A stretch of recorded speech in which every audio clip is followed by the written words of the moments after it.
How's it going, everyone, and welcome to the year 2016. I cannot believe that 2015 has passed by so fast. So this video is a little late, but I'm going to put it up anyway. These are going to be my favorite books of the year 2015. I didn't really read much in 2015, but most of the books that I did read have become some of my new favorite books. So these are going to be in no particular order, but these are my favorite books of 2015. So one of the first books that I read that year was Jenny Han's To All the Boys I've Loved Before. Unfortunately, that book is being lent out right now, so I just have P.S. I Still Love You, which also made it onto my favorites list.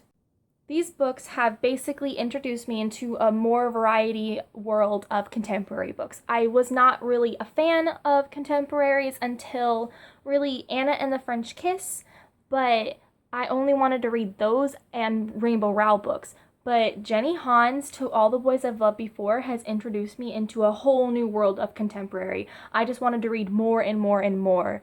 And I just thank these books for that. And these ones are just amazing. If you don't know what this is about, it is about a girl named Laura Jean, and whenever she has a crush on a boy, she writes them a love letter. She puts out all her feelings onto paper, and she addresses it, puts a stamp on it, but she does not send the letters. She puts them into a hat box, and by doing this, she gets rid of all the feelings that she has so she can move on, which is actually very smart.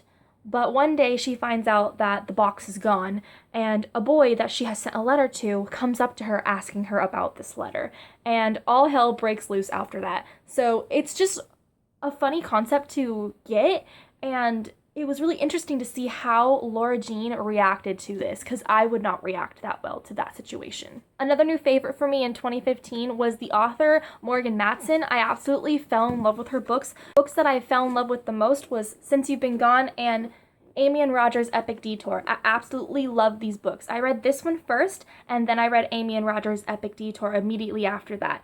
And I think this one's my favorite because the main character, Emily, is basically me. This book is about this girl who, her best friend disappears, and her best friend's more outgoing than she is. Emily's kind of like to herself and very shy, and everyone thinks of her as Sloane's friend, not as Emily. But this summer, because Sloane is gone, she doesn't really know what to do, and she really wants to find her friend.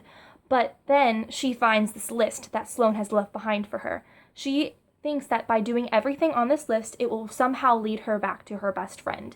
And I just really enjoyed that because the list is something I would be scared to be doing too, and it really breaks Emily out of her shell, and I hope to be like that someday too. Amy and Roger's Epic Detour has a little bit of a sadder story to it. This is not a spoiler because it says it on the back, but Amy's father has recently died, and she is basically trying to get through that this entire trip. It's a physical road trip and an emotional road trip. So Amy and Roger basically take a road trip to go across the country because Amy's moving over there and Roger is going to visit his father over there. That's basically all I'm going to be telling you because you really have to read this book to figure it out and to experience it. One of my favorite things about this book is that there are pictures and road maps in it.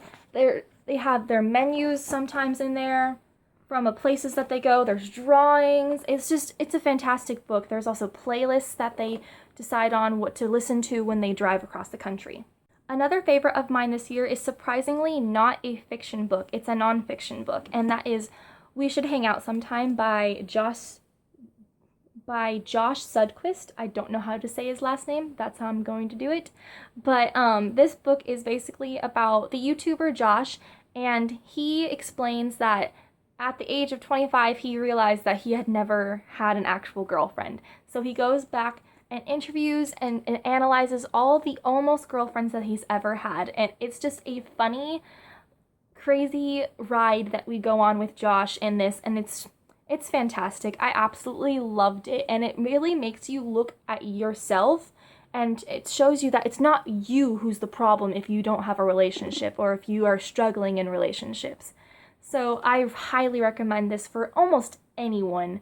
My next favorite book that I read this year was Queen of Shadows by Sarah J. Maas. This is the fourth book in the Throne of Glass series, and I absolutely loved it. I think it might be my favorite book of this series so far. And it's a pretty big one too. I'm not going to go into in depth what this one's about because it is the fourth book of the series. You have to read Throne of Glass if you have not read it yet, because it is a fantastic series. Just read it. So the last favorite on my list is an entire series that I read this year, and that is the Lunar Chronicles series by Marissa Meyer. I absolutely loved these books. So I actually saw Marissa Meyer and got her to sign the first 2 books without even reading them. So I immediately picked up Cinder, and I actually listened to the audiobook for all of these books.